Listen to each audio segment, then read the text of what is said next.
Don't any demons try to challenge Fleming? You know, like a coup? Yeah, right. Do you know what happened to the last demon who tried that? No? Neither do I, G. All they found was a shish kebab with 2 ears, 2 eyes, 2 kidneys, and 2... Never mind.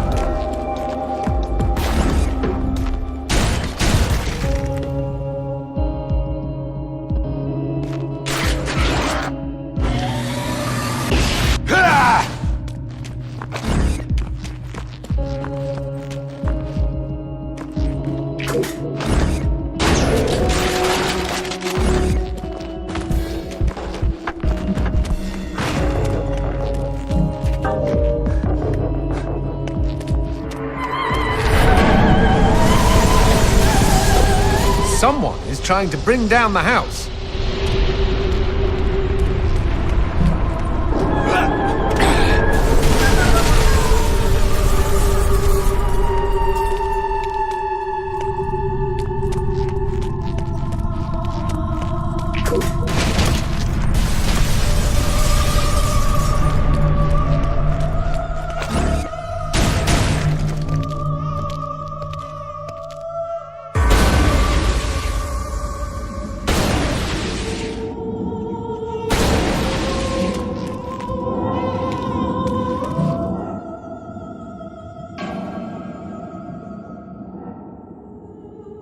Fleming likes opera? What? You thought he'd be the emo type?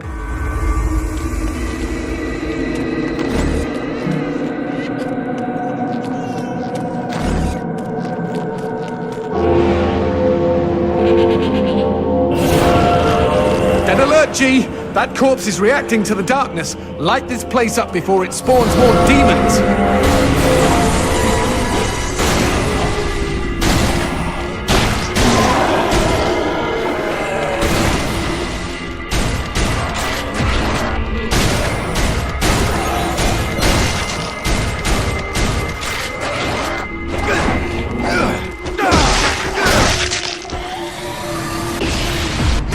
¡Muérete, cabrón!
this some kind of diagram? I don't know. You leave town for a few demon centuries and suddenly there's all this amazing new technology when you get back.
Oh, dulcet tones. How lovely. Yes, kind of.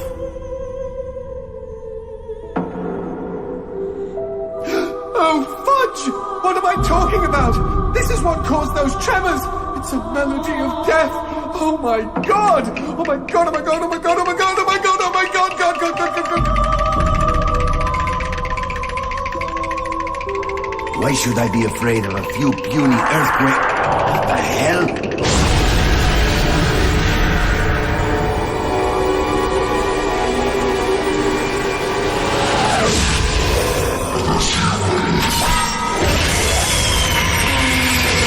Are you afraid of that? Shit.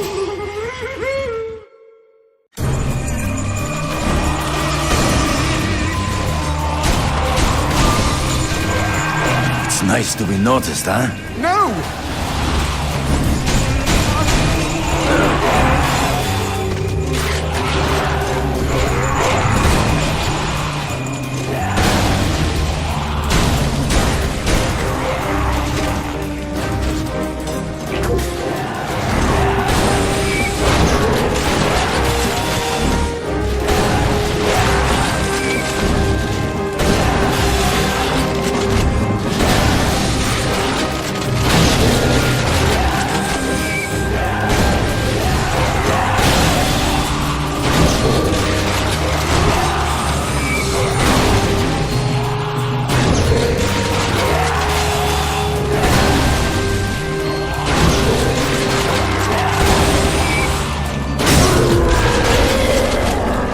Stronger demons require a constant supply of human blood, which they store in special repositories on their bodies. They're a source of great power, but also an exploitable weakness.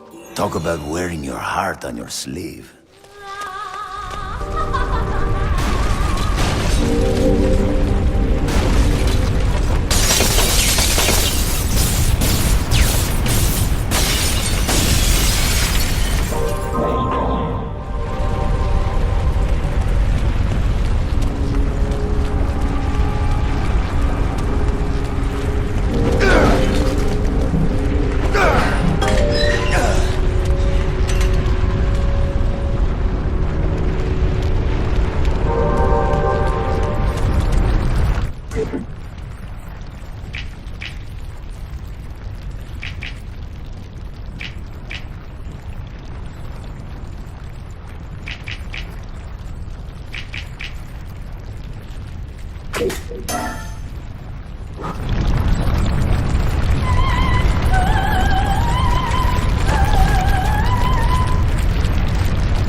I understand why brains and eyes are on the menu, but why do demons like strawberries? You don't know about strawberries? They're demon fruit, G. Fleming's idea of a practical joke on the world of the living. They're made of ground-up tongues. That's disgusting. That's not the half of it. You thought Pop Per Cherry was just a figure of speech.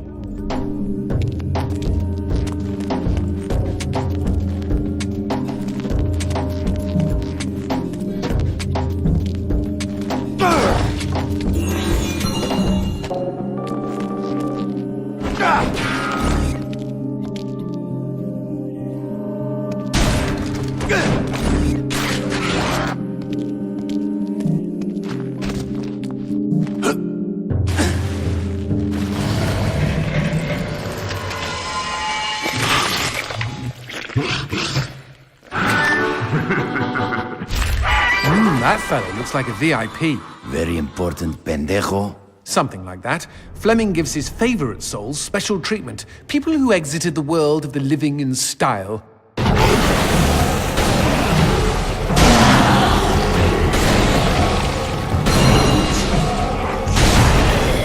Not all demons are damned? Oh, everybody's damned. The VIPs are just comfortably damned. Little perks here and there. Such as? They get to keep their genitals.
I'm coming, baby!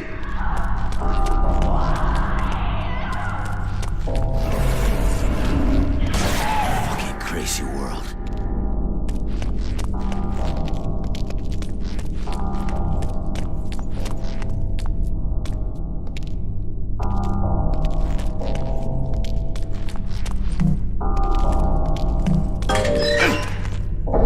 Magnifico. More demon pubes. Let's find some darkness that gives us a clear shot at the switch.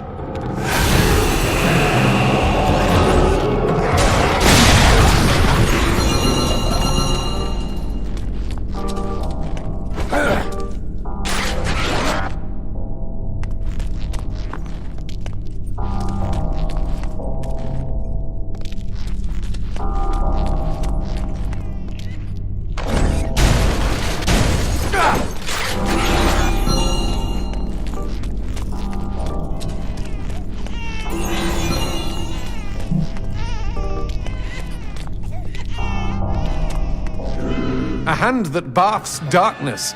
And they said this neighborhood was gentrifying.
Paula, wait!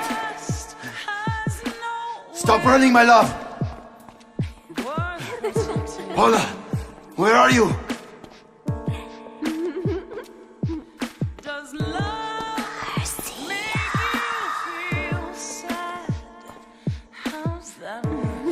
What the fuck?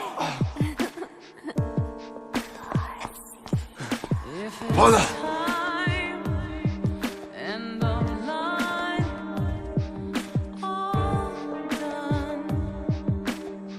Paula.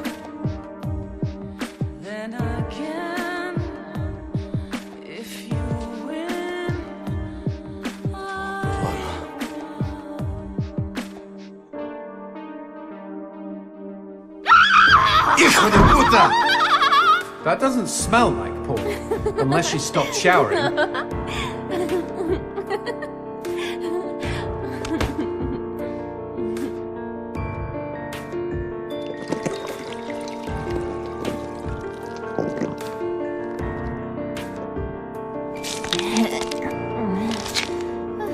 Well, that killed my stiffy.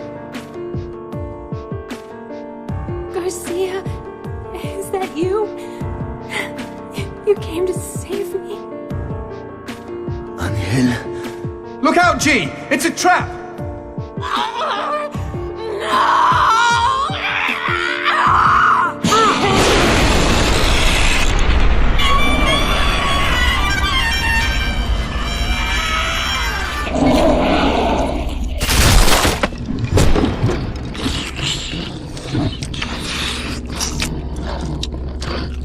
What the shit? Demons like men, Garcia. They all try to get inside the prettiest girl. Sick! These twisted demons! Yes, well, that's the reason I left. Fuck this pendejo!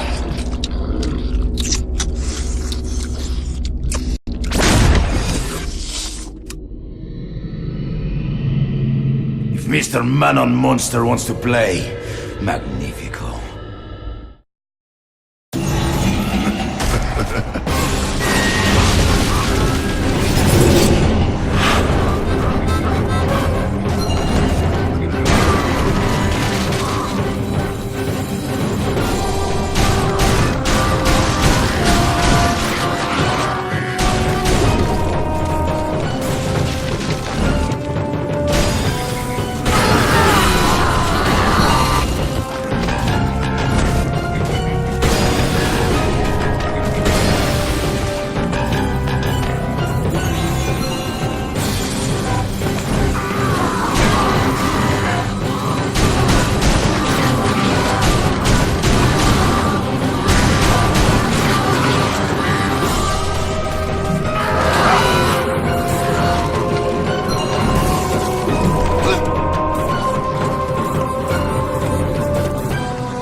That bastard. He must be hiding around here somewhere.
Anybody home? Show yourself, Hell Monkey. I think he's scared of you. He should be, Jay. He should be.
Nice rock. Shove it into my face, G. Trust me, it doesn't mean we're engaged or anything.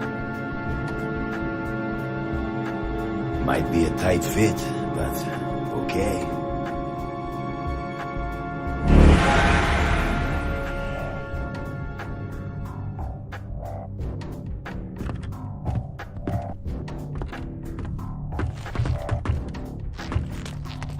So what exactly did that do? Blue gems let me transform into new tools of war, new gears of me. In other words, A new weapon. Magnifico. you know, I bet all the VIPs are walking around with blue gems.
You know I found Paula in a dumpster, right? What?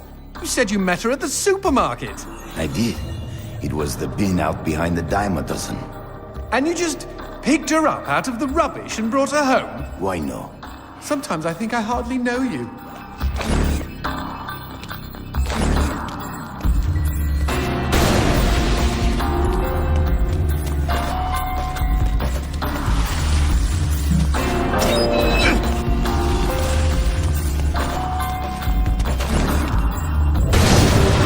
What was that? I don't know, but we've got company, as in lots of.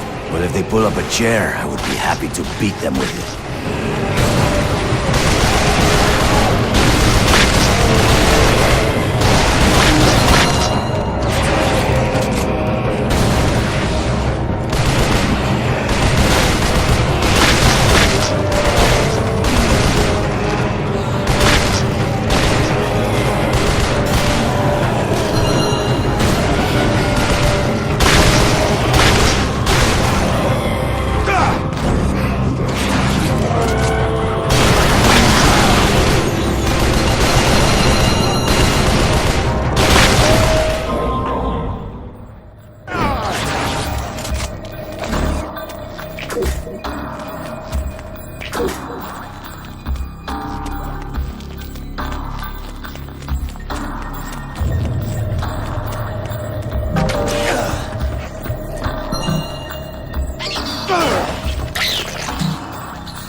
The man who never had his fill.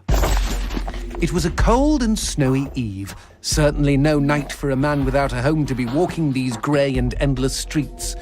Inside the pizza parlour, George Reed spun a lively tune on his harmonica. The local children giggled and pointed excitedly at the harmonica man as their parents glowed with approval. His reward would be all the pizza he could eat, 6 pies at least, and a warm bed in one of these folks' homes. He knew they were good for it. But when he tucked in for the night, George had not had his fill. As the years and calories stacked up, most men would have got older and fatter. Yet for all he consumed, George only got thinner as he washed from town to town. Tapeworm. Tonight he plied his trade with some grannies and orderlies in a nursing home.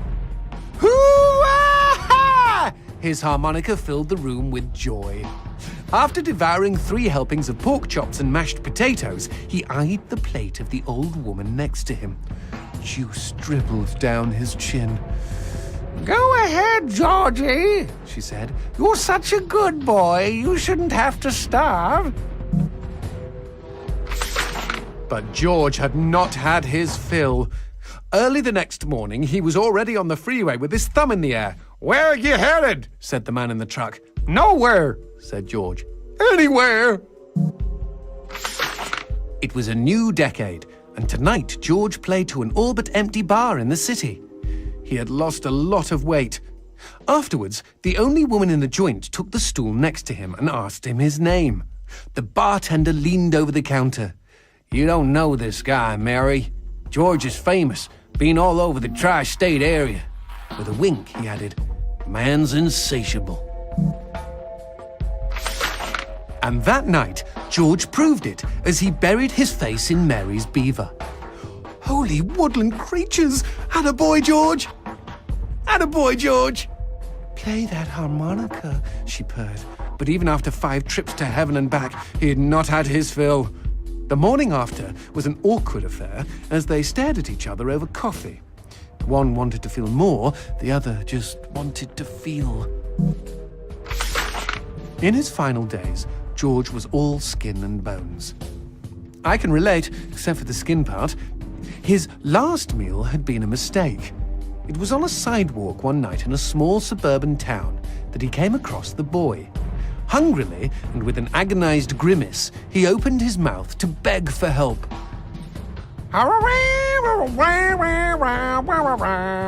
Out came a cacophony of wheezes and toots, but the boy understood. Wait, you mean Jorge ate his harmonica? Once he was alone, George Reed looked at the candy bar he held in one hand and began to cry.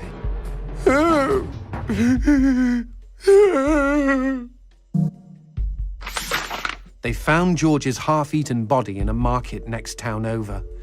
In one hand he held a knife, in the other a fork. Chunks of flesh had been torn from his chest and his arms. Blood framed an eerie smile. The wind that morning blew fierce, and as it whistled through the hole he'd carved out of his own neck, the harmonica man played his last song in this world. There were Gawkers, and many knew him. They shared stories of how he'd filled them with hope, filled them with life. They, at least, had had their fill. Especially Mary. The end.